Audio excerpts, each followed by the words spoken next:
This is Austin Liti Limits, where authors talk to authors about books and the craft of storytelling. Sponsored by Blue Ink Review, because typing the end is just the beginning. Find out more at blueinkreview.com.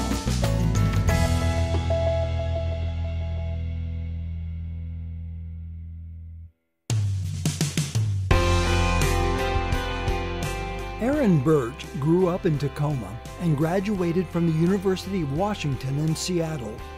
To say that he's into music is an understatement. He still has almost every ticket stub from movies and concerts he went to since 1990.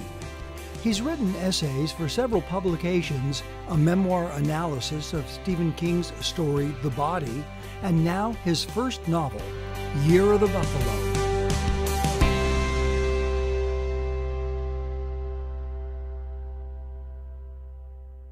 Welcome to the show, Aaron Burch. Thank you, Scott. Thanks for having me. Excellent. So I read your excellent novel, The Year of the Buffalo, but before we get into that, I'm going to do something different this episode because I learned from your bio that we're both music fanatics. We have kept concert tickets and ticket stubs from the 90s and early 2000s, which is kind of a weird thing, but I'm finding other people that are doing that. And I was hoping you could show your three most prized concert tickets. I have my three here, which I'll talk about in a minute. Sure. Yeah. I think one was I was going back through these ticket stubs this morning, trying to narrow it down to three. And it was pretty hard. I think one of the joys of having kept them all is the way that they can like trigger memory and immediately like I feel like I would know the three and then be like, oh, but this was also super fun. Or like, this is a band I care less about, but the people I went with was one of the best ever. So it was pretty hard. But so the three I ended up grabbing were my most beat up ticket that I have, which is Rage Against the Machine with Wu-Tang Clan in the Gorge. And so it's the most beat up because it was probably in my pocket when I was in the pit for Rage Against the Machine. Right. And so I was incredibly excited for this to see Rage and Wu-Tang together in the mid 90s. Seemed amazing. It was going to be Wu-Tang's like first real national tour.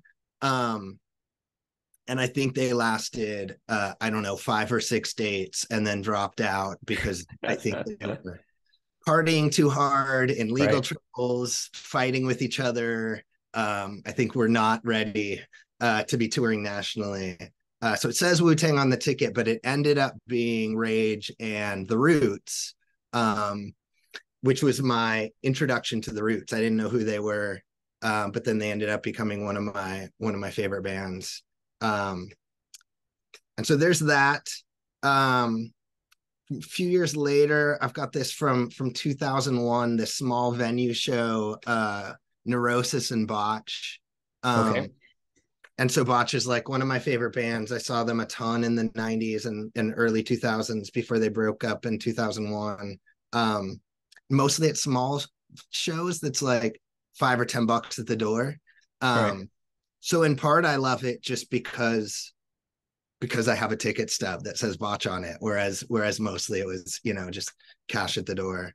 And then a little bit of a cheat. I've got 2 comedy tickets, both a cheat because there's 2, and comedy rather than music. But in 1997, me and my buddy went and saw Jon Stewart do stand-up.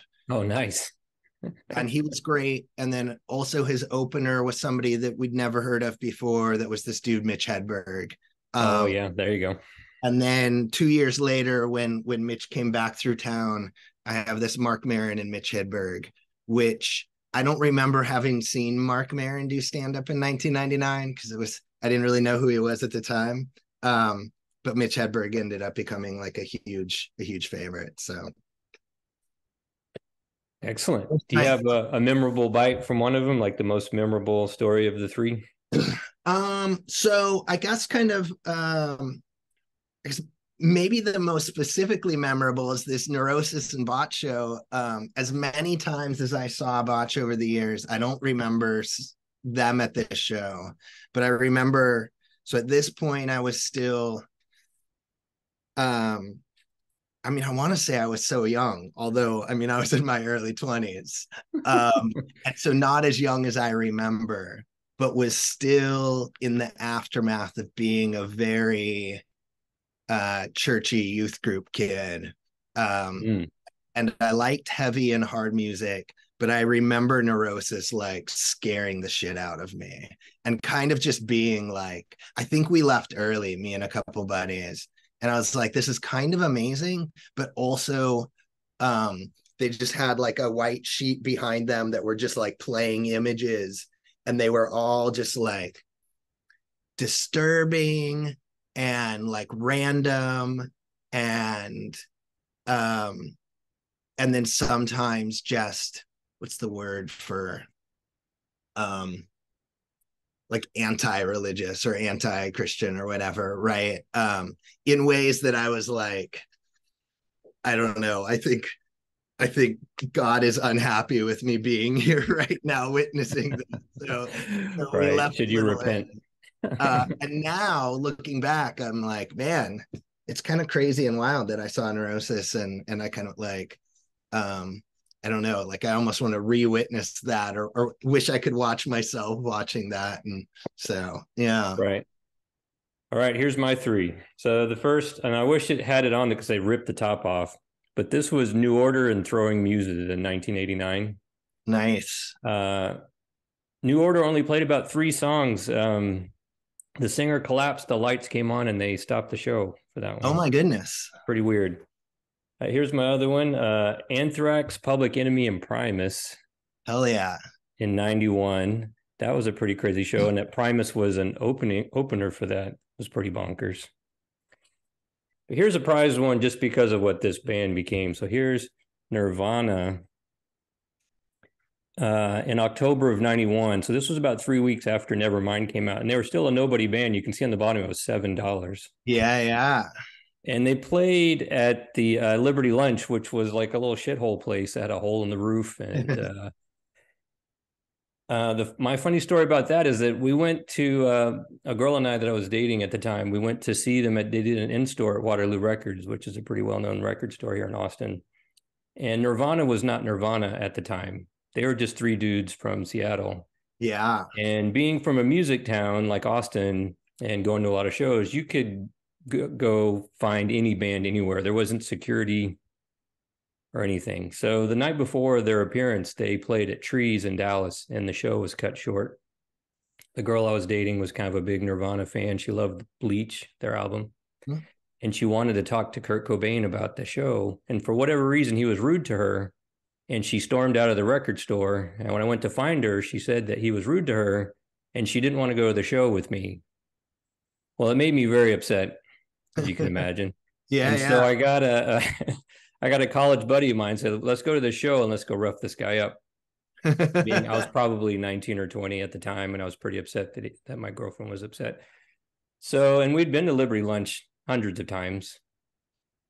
And we went to go there, me and my buddy Chris Frolano. He can back me up on this story. And once they started playing, we kind of forgot the reason why we went, because the show was so fantastic. They were just so great. You know, I'd never seen a drummer like Dave Grohl. We were just mesmerized by the show. And then we got up into the pit. We were just enjoying ourselves. And at the end of the show, when everybody's leaving, you know, we're leaving. We're like, man, that was a great show. And Chris turned to me and said, weren't we coming here to rough up Kurt? And then we just kind of forgot about it. So, and I tell people that story and they think it's funny because they're not, they're this big mythic thing now. Right. But at the time, there were just 3 dudes in a van. Yeah. And I'd seen hundreds of bands that were 3 dudes in a van. So it wasn't. Right. But anyway, so how does your love of music kind of manifest in your writing? I think in at least a couple of ways. I think outside of the writing itself, I think it just kind of like influences my my ethos of being a writer and my sort of perspective on being an artist. And I think some of that, I mean, I didn't know any of this at the time, didn't know any of it for couldn't have put it into words for a long time. But I think I didn't really grow up wanting to be a writer and didn't have writing interests until I was a little older. But I got into, heavy alternative punk, hard music when I was in high school and early college. And I think something about that ethos just carried through of being like, a lot of my favorite bands in the world were like, also had day jobs and were like on small independent labels and and so I think in a way that just made me be like, oh, that's an acceptable and maybe even sometimes preferred or like life of being an artist. And so I think there's that. A secondary aspect is I like listening to music when I write. Pretty much always instrumental, like rarely ever vocals. But I like kind of having it as this background noise almost to kind of put me a little bit in the zone. And then I think in the writing itself, it often comes through in just sort of, sometimes the characters are listening to music and talking to music. And I think because I like music so much, it influences that they often do as well.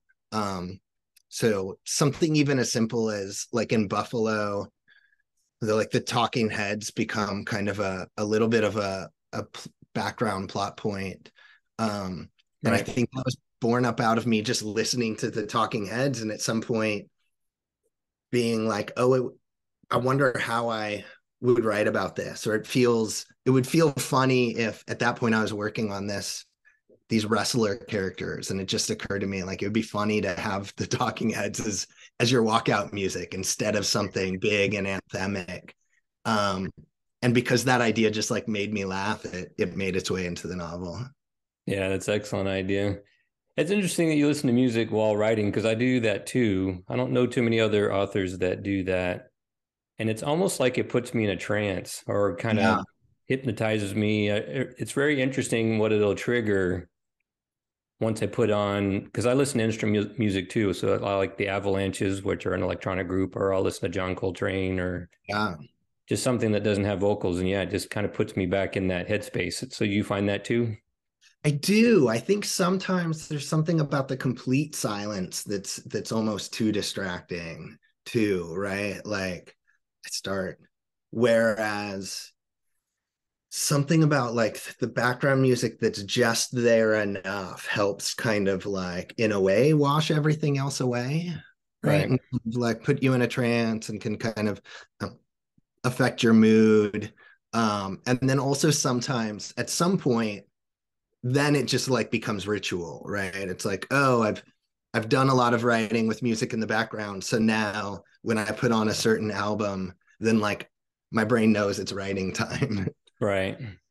Yeah, I saw this documentary on Kurt Vonnegut recently, and the kids were saying that when he would write, he played this wacky kind of Benny Hill style music, and whenever they heard that playing, they knew not to disturb him.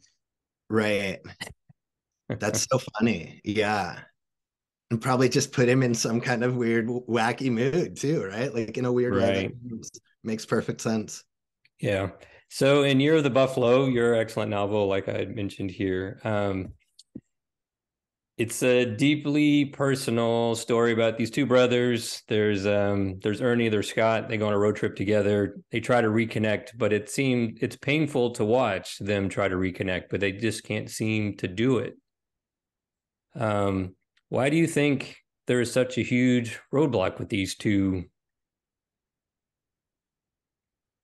I think there's lots of things that kind of all culminate, right? Like I think some of it is they are such different, just such different people. They don't quite know how to relate to one another. And and maybe on the flip side are so similar and like don't know, like, I think like I think they think they're probably more different than they are too. And it's just sort of like they only focus on aspects of the other that are so dissimilar to themselves, and like, how could I relate to that, or I'm jealous of that, or I look down on that. And meanwhile kind of will so easily look over or brush aside all of the similarities that they have. So I think that's one aspect. I think another aspect is pretty early in their lives, one moved away from home and one didn't, and so then it just kind of became this like culmination of years, and sort of like initially it was like, oh, we don't really know how to relate, and then you just kind of like build your own life without the other, and then at some point the more time happens, the harder it is to kind of get over it, right? The bigger hurdle it becomes. And then I think there's something in their past when they were younger where each wasn't quite there for the other in some way that the other kind of like needed or wanted them to be. And I think that not being there for them was just because, for different reasons for each, but I think, young and selfish and in their own head, and didn't think about the other, and also maybe some aspect of like just didn't realize or were too naive to know that the other one like needed some support. And so I think each has varying degrees of I don't know, like anger or frustration at the other that's kind of just like festered over time a little bit.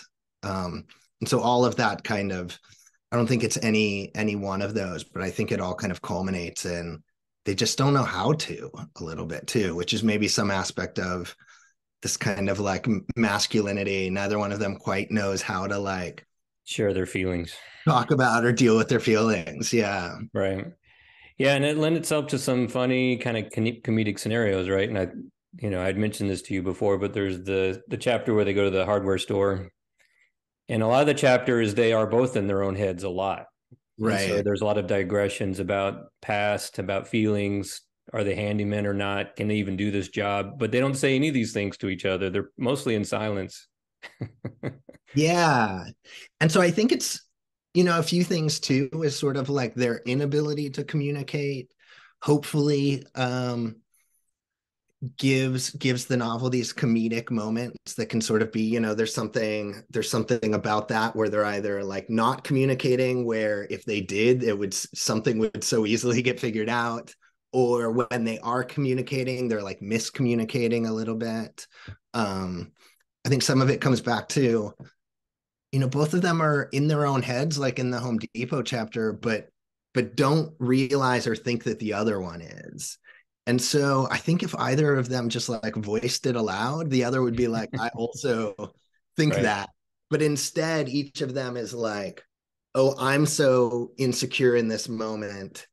The other one possibly isn't. Right. And meanwhile, they're just sort of like stuck in their own bullshit a little bit. Right. That's true. So you wrote an essay about The Body by Stephen King, which happens to be one of my favorite works of his.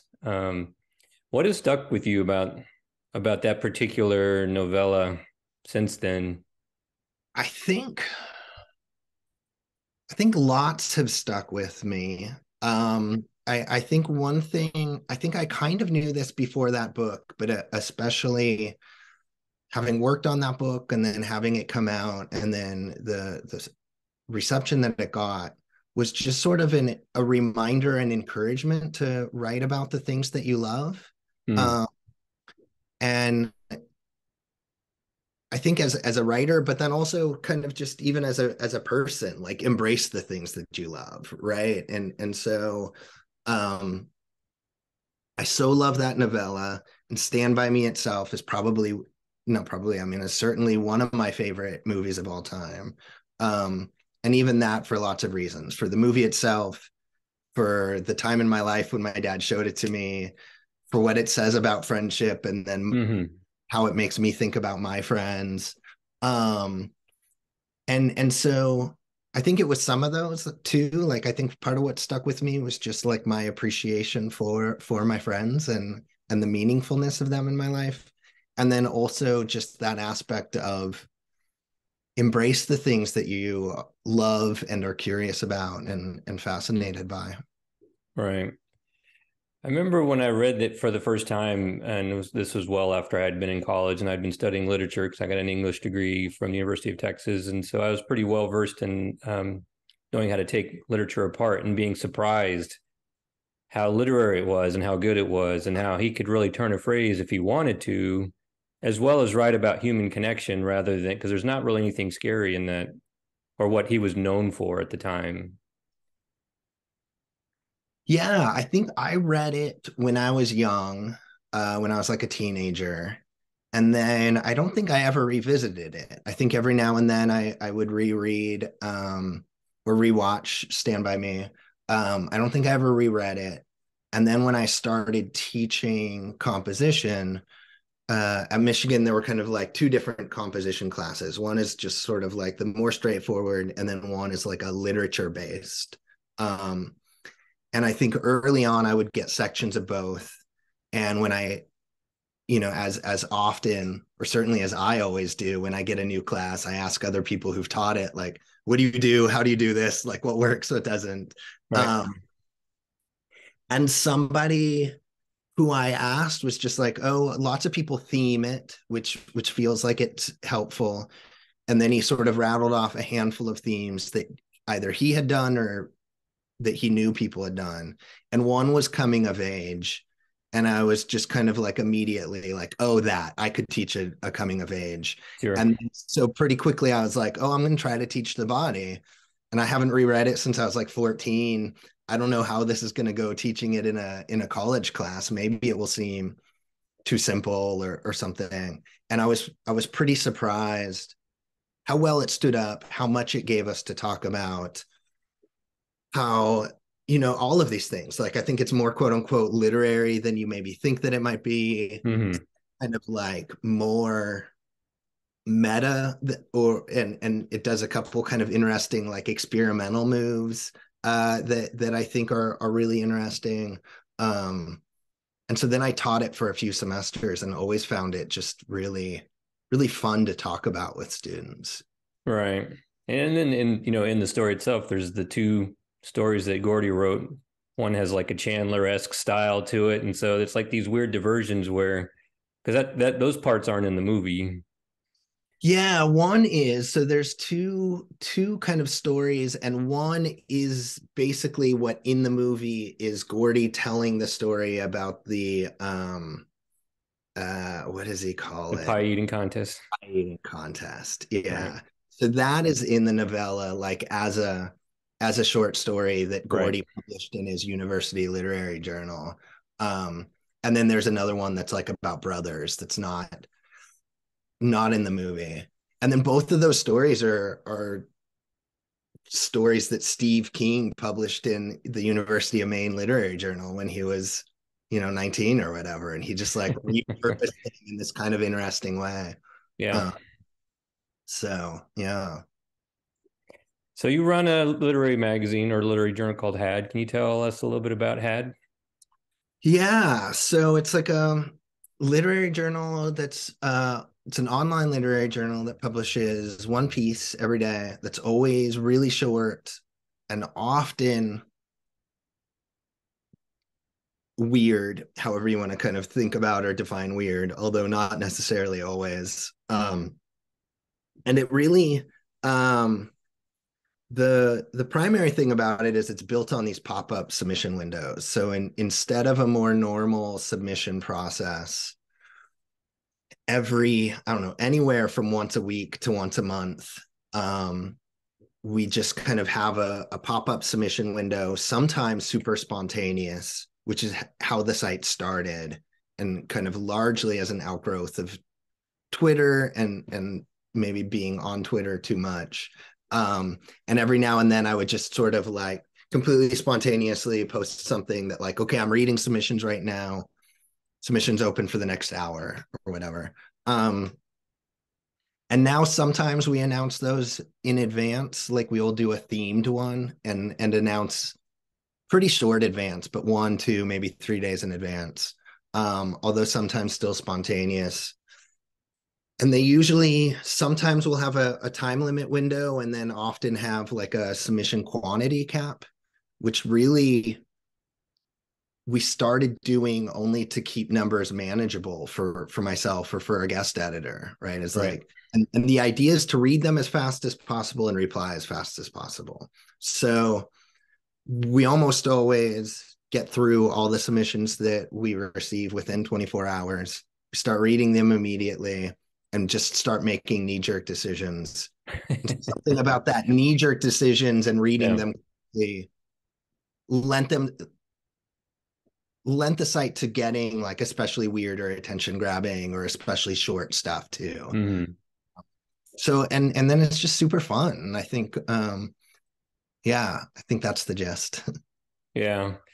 So what do you make of like microfiction and the really short pieces? I've gotten into it through my author friend Rand Walker, who's an expert in microfiction, and he talks about dribbles and drabbles and all these different styles. What do you make of these short pieces?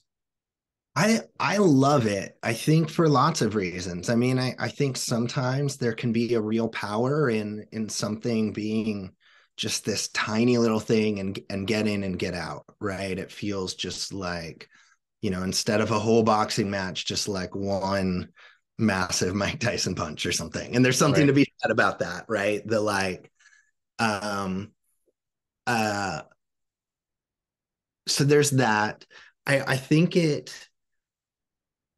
at any length, and same with any genres, kind of there's things that always you can do with that you couldn't in something else, right? Sometimes some of that is like the surprise factor or maybe a weird aspect that feels totally at home for a certain number of words, but might be hard to sustain for something longer. And then I think certainly it's a form in and of itself that has certain strengths and qualities, but I think also there can be an aspect of it that can be a real fun kind of to experiment with and to try different things. And I know for myself as a writer and a reader, it's just made me think a lot more about like language and how to like, if you're writing a micro piece, like every word matters. So how do I make every word count, and how do I make every word as tight and purposeful as possible? And sometimes that's exhausting for a longer story or a novel. And I don't think the language in Buffalo is like always as tight as in a 200-word story. But I think there's moments where I'm sort of like, oh, I discovered this sentence because I've trained myself to think about like, how do I cut the extra words, or how do I say something in 2 words instead of 9, or whatever sometimes. Right. I saw a really funny meme recently on Twitter that someone had posted as like a challenge to Hemingway's 6-word story. Did you see this meme recently? I don't think so. It was a photograph of a street sign, and the street sign said, warning, owls at prey. So it was an official city street sign. And then right below was a handmade sign that said missing Chihuahua with a phone number.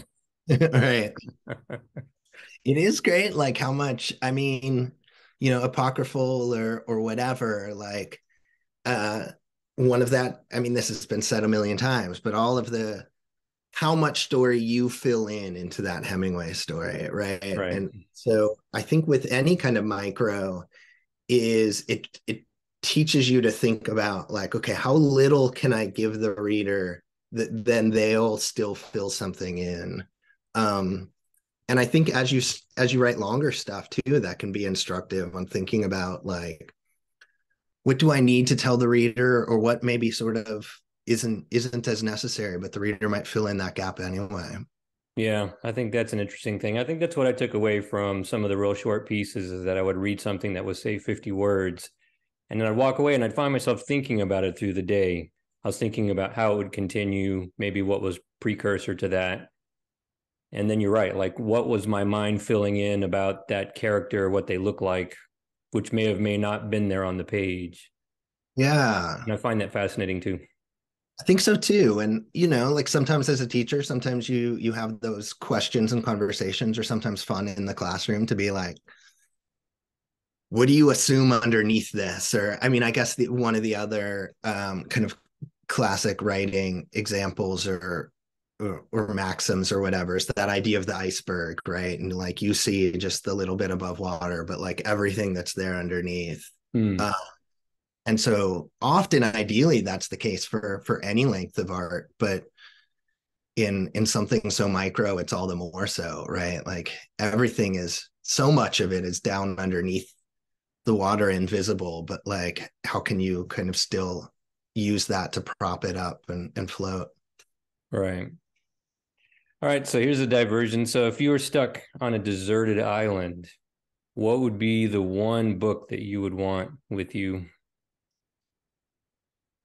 So I don't know. So I thought about this a little bit, and I'm not a giant rereader. So um so nothing's like, oh, this is my favorite thing to like live in all the time, right? I guess sort of the one book that I do reread often is Jesus's Son, which isn't I can't remember if you asked book or novel. I think he said novel, and so that's like cheating because it's not a novel, but Right. that's my happiest book to like reread and revisit. Okay. The flip side of that is you're on an island and it's a pretty short book, right? So I guess sort of maybe the flip side of that is like the right answer would be to take Proust or something and Okay. be like, okay, I'm stuck here. I'm gonna do this and spend all my time living in it. But Right. Well, Proust is a good segue to our next section, which is the lightning round. It's a round that it's a series of questions. We didn't create these questions. It's inspired by Inside the Actors Studio, but they stole it from Barney, Bernard Pivot. Bernard Pivot stole it from Marcel Proust. Aaron Burch, are you ready for the lightning round? I think so, yeah. Okay, what is your favorite word? I don't know if it's my favorite, but I like the word perfect a lot. Uh, I like the idea that nothing really is or can be, but I like describing everything as perfect, or I like it Right. as descriptor as, yeah. So I like that word a lot. Excellent. So what is your least favorite word? Um, Nothing super jumps to mind, although as somebody who's too on Twitter, maybe the word that jumps to mind is discourse. All right. Okay, what turned you on? Happiness, joy, Excellent. So what turned you off? negativity. Right. And what is your idea of happiness? Um, uh, I think living in the moment, um, having fun with friends. Um, yeah, I think just kind of like often um community activities with friends, family, girlfriend. Um, yeah. That's a good answer. So who's your favorite author? Um, God, that's so hard. So many, right? Like how do you choose a singular favorite? It's a cruel question, I know. What's that? It's a cruel question, I know. I like Brian Evanson a lot. He's got a Okay. bit up there. I like Dennis Johnson a lot. Um, I think I'll use this, like one of my favorite Dennis Johnson quotes is, and I'll butcher this, I'll paraphrase it, but he goes, when asked who his favorite author was, he said himself, which one is kind of baller, but then his follow-up was that because when I reread something of my own, I see in it all of my favorite writers' influences on me. He's like, so by like reading my own writing, I'm getting to spend time with all of my favorite writers, which I thought was kind of a great way of thinking about that.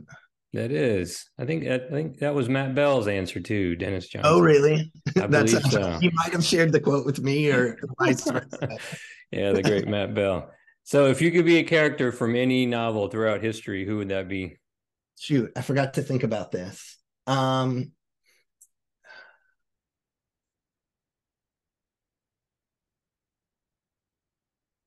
guess like I don't know if I thought about this more, maybe I'd have a better answer. But because it came up earlier, I'll be Gordy LaChance in the book.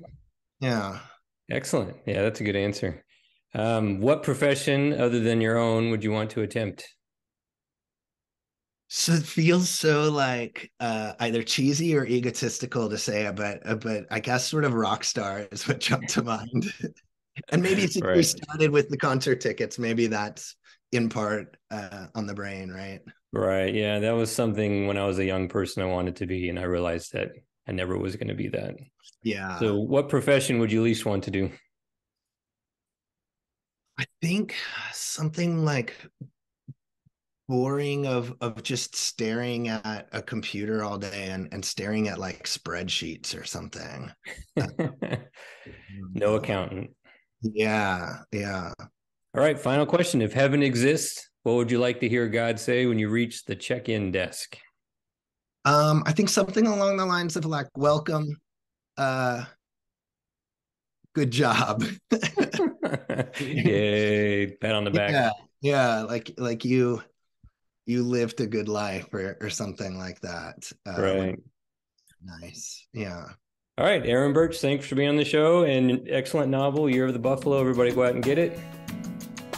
Cool. Thanks so much for having me, Scott. This is super fun.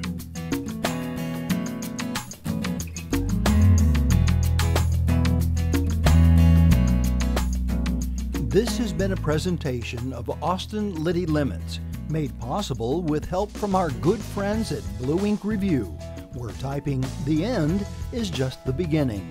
Find out more at blueinkreview.com.